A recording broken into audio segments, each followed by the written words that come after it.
बिस्मिल्लाहिर्रहमानिर्रहीम। खातिन हज़रात, मैं हूँ अख्तर अब्बास और इस वक्त थोड़ी थोड़ी थकावट है। जो कंपाला का विज़िट था बहुत हेक्टिक, बहुत शानदार और मज़ेदार रहा। सुबह सुबह हमने नाश्ता चूँकि होटल में किया था।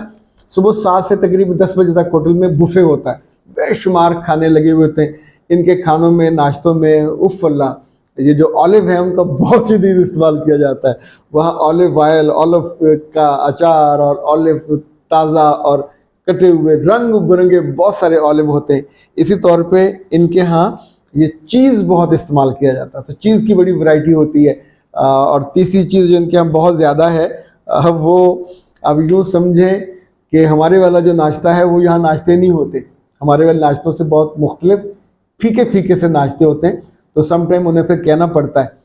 अभी कुछ अरसे से इन्होंने ऑमलेट को नाश्ते में शामिल किया है, वरना it was not the part of their regular नाश्ता। और जो दोपहर और शाम का खाना है वो हमें अपने तौर पे करना होता है।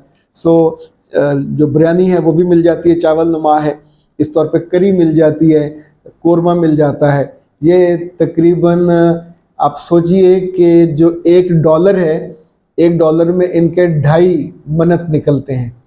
और यानी $100 हो तो उसके 250 मन्नत बनते हैं।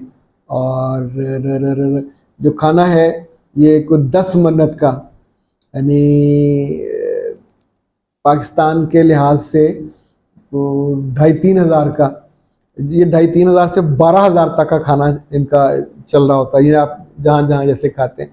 तो ये जो चावल है ये भी 3 से 10 वो है मन्नत तक। जो करी है, जो हमारे जो खाने वाली चीज़ें, उसका रेंज होटल पे खाएं तो उनका रेट बहुत ज़्यादा होता है, वो 40 मन्नत तक भी होता है। यानी आप सोचें कि 25-30 हज़ार तक एक वक्त का खाना। पाकिस्तान इस लिहाज से जन्नत है, जन्नत। आम बंदा 200-250 में पेट भर के खाना खा लेता है। यहाँ खाने उस लिहाज से बहुत महंगे, फल भी महंगे। पाकिस्तान में तो फल भी आम बंदे की रेंज में होते हैं। और कुछ लोग दोपहर का खाना स्किप भी करते हैं पैसे बचाने के लिए, लेकिन ज़ाहिर उसके बिना आपका ये कंपाला में जो केबल कार्स हैं वो बहुत मज़े की हैं।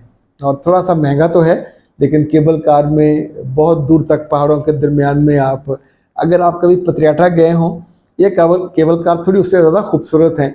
और मैं चाहूँगा हमारी टीम से कि आपको कुछ केबल कार भी दिखा दें कि यहाँ कैसे चलती हैं। Kampala is wonderful place.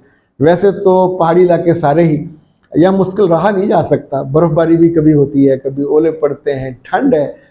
मैं चूँकि कोट नहीं लेके आया था, जैकेट लेके आया था कि बर्फ़बारी भी हो या वो हो ठंड, तो अल्लाह माफ़ करे, वो जो हड्डियों को चीरने वाली ठंड है वो भी मौजूद थी। अच्छा जी, जो वापस आते ही ईमान अली साहिबा का एक जो कमेंट है, ये यूट्यूब से मैंने निकाला और अभी जो मेरे पास उस पर था व्हाट्सएप पे, वो मैंने नहीं देखे। वो कहते हैं हर बंदी की अलग स्टोरी है। बिल्कुल सही है, उसके हिसाब से आप उनको हल बताते हैं अलग अलग। ये बहुत अच्छा करते हैं बेटा, बहुत शुक्रिया। एक बीवी अगर अपने शौहर, बच्चों और बुजुर्ग सास ससुर को ठीक से संभाल रही हो तो क्या हर्ज है। उसी घर में 4-5 नंदे भी हों, 3 देवर भी हों, और उस बीवी को देवरों के कपड़े भी धोने पड़े, और नंदे ये फरमाइश करें कि फलां भाई को ये पसंद है वो तैयार करो, फलां भाई को ये पसंद है वो तैयार करो, तो इन सब में वो खुद कहाँ है। मेरे बच्चे इन सब में वो डार्मेट जैसे मोड पे होता है ना, नीम मुर्दा। अगर बहनें अपने भाइयों के कपड़े और खाने कम से कम इनको तो संभाल लेना। यानी एक बात मैं कभी डाइजेस्ट नहीं कर पाया, एक लड़की ब्याह के आई है, वह अपने कपड़े धोएगी, अपने मियाँ के धोएगी, बिस्मिल्लाह, ओके। अच्छा, उसको सास ससुर के भी आपने दे दिए, मशीन में डाल दो, हाथ से नहीं धोएगी। अब बच्चियाँ कहाँ हाथ से धोती हैं, तो वो कर देगी। लेकिन ये जुल्म और ये बदतमीजी है कि आप उसको जवान देवर के कपड़े भी दें कि ये भी भाभी धोए। क्यों धोए वो? ये उसके फ़राइज़ में शामिल नहीं है, नॉट एट ऑल, किसी सूरत में नहीं है। घर में बहनें हैं ना, जिंदा हैं, ब्याही नहीं गई, तो पहले भी सिस्टम उनका चलता था। अब 2 देवर हैं, 3 देवर हैं, ये काम बहनों को करना चाहिए। उन्हें क्या क्या पसंद है ये बहनों को ज़्यादा बेहतर है।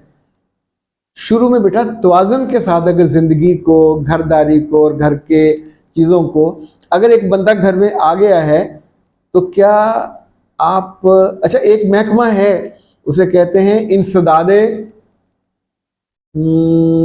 इज़ा रसानी हैवानात। अगर किसी गधे घोड़े पे 20-30 मन आप गोश्त लाद दें तो उससे चलते हुए दिक्कत होती है। उसका जो उसे खाना ना खिलाया हो, पानी ना पिलाया हो, वो बेचारा लंगड़ा लंगड़ा के चल रहा और आप छांटे मार रहे हो, तो उसको पकड़ के कैद किया जाता है, उसको सजा दी जाती है। यानी गधों पे, घोड़ों पे बोझ, एक ज़माने में लोग बैलों पे बहुत गड्ढे भर भर के तो मनों के हिसाब से होता था। तो उसका नतीजा ये होता कि उनकी गर्दन बेचारी ऑलमोस्ट उस पर इतने निशान पड़ जाते थे कि जब वो उस पर से सर से उतारते थे तो बेचारे बैठे हाँपते होते थे। इसे जुल्म कहते हैं। ना ऊँट पे करना चाहिए, ना किसी बैल पे करना चाहिए, ना घोड़े गधे पे करना चाहिए, और इसी तौर पे इंसानों पे भी जुल्म नहीं करना चाहिए। गुलामों पे लोग करते थे और गुलाम बाँ बाँ करते थे। फिर अल्लाह के रसूल ने हुक्म दिया, क्योंकि उन्हें अल्लाह ने हुक्म दिया, गुलामों को वो खिलाओ जो खुद खाते हो, उन्हें वो पहनाओ जो खुद पहनते हो। तो आप सोचें, जिन जिन घरों में लोग अपने मुलाजमों को अच्छा पहनाते हैं, ईद शबरात पे नए सूट देते हैं, जूते देते हैं, तो उनके मुलाजिम उनके लिए दुआ गो। तो आप तो अपनी बहुओं को नए सूट तक देने पे आमादा नहीं होते, नए जूते ला के नहीं देते, ना मियाँ को लाने देते। बहुत हैं घर पड़े हुए, बरी के पड़े हुए। अच्छा खुद आपका लालच और वो जो अंदर की ग्रीड है वो जाती नहीं है। तो आप सोचिए, अच्छा यहाँ कि मुझे भी किसी फैमिली से इस तरह का मिलने का इत्तेफाक नहीं हुआ अज़रबैजान में। एक तो इनके यहाँ जो इनकी ज़ुबान है, ये अंग्रेज़ी इनको आती भी हो तो बोलते नहीं है, यानी थोड़े ये उस मामले में वो हैं। फिर चैट जीपीटी का सहारा लेना पड़ता है। उसको हम कहते हैं कि सब ये मैसेज दो, तो फिर उसको वो मैसेज देती है आज़री में, तो वो समझ लेते हैं। तो मुमकिन है इनके घरों में भी इस तरह का मसला हो, लेकिन जितनी इनकी ज़िंदगी मसरूफ़ है और एक्टिव है, शायद इस तरह का ना हो। पर हमारे यहाँ ये मसाइल, आप सोचिए कितने साल हम और अपनी गर्दन में ये बोझ लेके चलेंगे।